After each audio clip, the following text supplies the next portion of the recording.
నమస్తే సార్. ఎక్కడి నుంచి? మా సెంట్రల్ నియోజకవర్గం అండి. ఏంటి మరి ఇక్కడ సెంట్రల్ నియోజకవర్గం పరిస్థితి ఏంటి, ఎలా ఉండబోతుంది ఈసారి?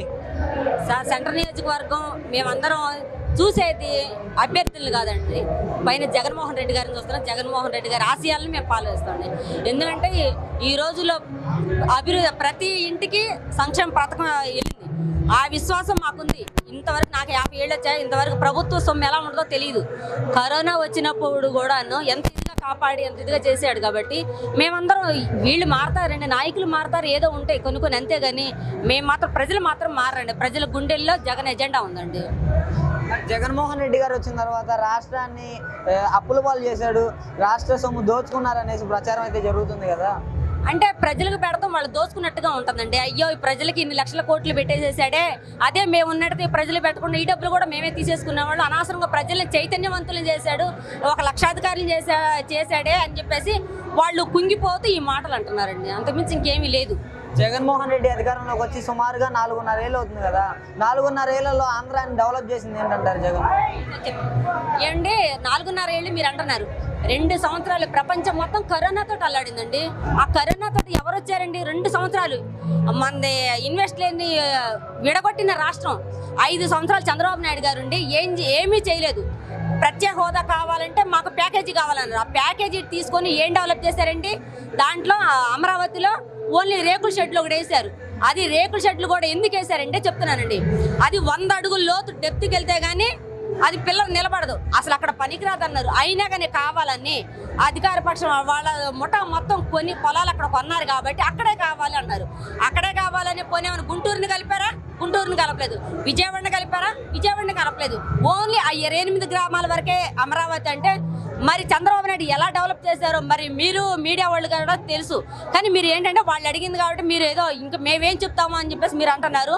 అభివృద్ధి 2 సంవత్సరాలు, ఇప్పుడు 2 సంవత్సరాలు కరోనా తీసేసిన తర్వాత ఇప్పుడున్నది ఎంత అండి? 2.5 సంవత్సరాలు. 2.5 సంవత్సరాల్లో ప్రజల క్షేమం కావాలండి. ప్రజలు లేకపోతే ఎన్ని కట్టుకొని ప్రజలు లేకపోతే ఏం పాలిస్తారండి మీరు? ప్రజల సంక్షేమం కావాలి, వాళ్ళ ఆరోగ్యం కావాలి, విద్య కావాలి, వృత్తి కావాలి.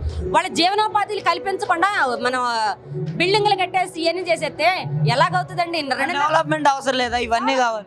డెవలప్ ప్రజలు ఉంటేనే డెవలప్ అవుతుందండి. ప్రజలు లేకుండా డెవలప్ ఎక్కడ అవుతుందండి?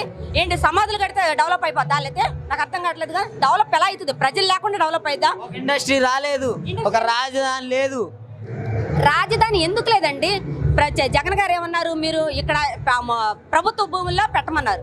నూజివీడు అన్నారు ఫస్ట్, తర్వాత దొనకొండ అన్నారు. మీరు అక్కడ ఎందుకు పెట్టలేదు? నూజివీడులో పెడితే నీళ్లు లేవని చెప్పేసి ఏదో వంక చెప్తున్నారు. రాజులు తెలుసుకుంటే దెబ్బలు కుదరండి. ఇక్కడ అన్ని ఖర్చు పెట్టిన డబ్బులతో నీళ్ళు వేయలేరా? నీళ్ళు వేయచ్చు. హైదరాబాద్లో ఏమన్నా రాళ్లలోనే కదండి ఉంది అది రాజధాని. రాళ్ళను కొండల్లో కట్టారు, కొండలు పగలు తీసి కట్టారు, నీళ్లు రావట్లేదా? కానీ ఇక్కడ ఏం చేశారంటే వీళ్ళందరూ స్వలాభం కోసం పొలాలు కొనుక్కున్నారు కాబట్టి వాళ్ళు కావాలని చెప్పేసి ఓన్లీ 8 గ్రామాలకే రాజధాని చేస్తే అభివృద్ధి అయిపోద్దా? ఇప్పుడు ఎలాంటి అదేంటి వైజాగ్ వెళ్ళండి, వైజాగ్ ఎంత ఇదిగా డెవలప్ అయింది. ఇండస్ట్రీలు రాలేదా? కళ్ళు కనిపిస్తలేదా? అట్లాగని జగన్ గారు ఎన్ని సంక్షేమ పథకాలు పెట్టారండి. చంద్రబాబు నాయుడు డ్వాక్రా రుణమాఫీ చేస్తాన్నాడు. మేము నిజంగా చేశాడంట కదా. ఎక్కడ చేశాడండి? మేమున్నాము 2006 నుంచి మేమున్నాం డ్వాక్రా గ్రూప్లో. కనీసం చేస్తానని చెప్పేసి చేయలేదు. లాస్ట్కి ఏం చేశాడంటే ఇదేంటి మనిషికి 10,000 ఇచ్చారు. ఆ 10,000తో గెలిచేస్తారా? మాకు రుణమాఫీ చేస్తానంటే అప్పుడుకి 3 లక్షలు అండి. జగన్ గారు 4 లక్షలు ఉంటే 4 విడతలుగా అన్నారు. నిజంగా 4 విడతలుగా వేశారండి, రుణమాఫీ చేశారు. రుణమాఫీ చేయలేదని ఈ చేయని వాళ్ళు వీళ్ళ ₹1,00,000 ఉంటే 4 లక్షలు ఉంటే 4 లక్షలు రుణమాఫీ అవుతుందండి 4 సంవత్సరాల్లో. వీళ్ళు అసలు ఏమీ చేయకుండా ఎలా చేశారో మేము చెప్తారు. రమ్మండి, మా దగ్గర ఉన్నాయి ఆధారాలు. మేము డ్వాక్రాలో ఉన్నాము, మాకు తెలుసు, మేము చెప్తామండి. ఇప్పుడు చంద్రబాబు నాయుడు గారు పవన్ కళ్యాణ్ కలిసి పోటీ చేస్తున్నారు కదా. ఏమండి పనికిరాని వాళ్ళు ఎంతమంది ఇప్పుడు ప్రజల గుండెల్లో ఉన్నారండి. వాళ్ళిద్దరు కలిసి పోటీ చేసినా ఇంకా నలుగురిని పోగేసుకున్నా మాకైతే వచ్చేది ఏమీ లేదండి. మేము మాత్రం జగన్ గారే కావాలి మాకంతే. జగన్ గారిని చూస్తున్నాం మేము. మరి అలాగైతే మీరు ఏం అభివృద్ధి చెందలేదు. మీరు ఇందాకనే అక్కడ ఉద్దానంలో చంద్రబాబు నాయుడు గారు అండి, ఉద్దానంలో అప్పుడు వాళ్ళకి నీళ్ళు ఇచ్చారండి చంద్రబాబు నాయుడు గారు. మళ్ళీ పవన్ కళ్యాణ్ గారు వెళ్ళారు, నేను చేస్తాన్నారు. ఏం చేస్తారండి? ఉద్దామని ఇప్పుడు ఎలా ఉందండి? వాళ్ళ ప్రజల ప్రాణాలు కాపాడినట్టు కాదా జగన్ గారు? ప్రజల ప్రాణాలు కాపాడాలి లేదా? మరి వాళ్ళకి ఎంత చేస్తున్నారు? మళ్ళీ అదే పోలవరం కట్టలేదు అంటున్నారు. పోలవరం కట్టాలంటే స్పిల్వే కట్టకుండా పోలవరం ఎవరైనా కడతారా?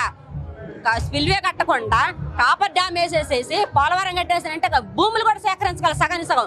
ఇప్పుడు ఇంకా భూములు సేకరించి స్పిల్వే కట్టి అప్పుడు మొదలేస్తున్నారండి. లేట్ అవుతుంది. మన పరిపాలన కరెక్ట్గా చేసి 2.5 సంవత్సరాలే. ఆ 2 సంవత్సరాలు కరోనా ఒక్కడు కూడా బయటికి రాకుండా జనాల్ని కాపాడిన వ్యక్తి మహానీయుడు జగన్మోహన్ రెడ్డి గారండి. మరి షర్మిల గారి సంగతి ఏంటి? మరి కాంగ్రెస్ లో చేరారు, ఈసారి పోటీ చేస్తున్నారు పులివెందుల్లో. షర్మిల ఒక ఇంటికి ఇస్తే వెళ్ళిపోయిందండి. అన్న చెల్లెలు కరెక్టే, ఒక ఇంటికి ఇస్తే వెళ్ళిపోయింది. ఇప్పుడు చంద్రబాబు నాయుడు గారు ఇంట్లో పురంధరేశ్వరి గారు ఎట్టున్నారండి? బీజేపీకి వెళ్ళారు. ఆయన భర్త గారు తర్వాత కాంగ్రెస్కి వచ్చారు, వైసీపీకి వచ్చారు, మళ్ళీ ఇదయ్యారు. బాలకృష్ణ గారు ఒకళ్ళు ఉన్నారు. మరి అలాగే వీళ్ళని జూనియర్ ఎన్టీఆర్ గారిని ఎందుకు తీసుకురావట్లేదండి చంద్రబాబు నాయుడు గారు? ఎందుకని బాలకృష్ణ బ్యానర్లు తొలగించాడు జూనియర్ ఎన్టీఆర్వి? మరి అదే కదండి, జూనియర్ ఎన్టీఆర్ అంటే తాత తండ్రి కదా, తాత తనయుడు కదా, ఆయన మొహం చూసి వస్తారని చెప్పేసి ఆయన అంటే కోపం ఏంటంటే ఎన్నికలకు అప్పుడు ఉపయోగించుకున్నారు. తర్వాత కరివేపులాగా తీసేశారు పాప మా జూనియర్ ఎన్టీఆర్ కానీ. ఎప్పటికైనా కానీ ఒకవేళ ఈ 10 ఏళ్ళు దాటిన తర్వాత నెక్స్ట్ వచ్చేది మాత్రం జూనియర్ ఎన్టీఆర్ గ్యారంటీకి వస్తారండి. జూనియర్ ఎన్టీఆర్ గారే వస్తారు ఈ 10 ఏళ్ళలో. కాకపోతే ఇంకా చిన్నవాడు కాబట్టి ఆయన ఇప్పుడు ఎందుకంటే ఆయన భవిష్యత్తు, ఆయన సినిమాలు ఆయన చూసుకుంటున్నారు. అది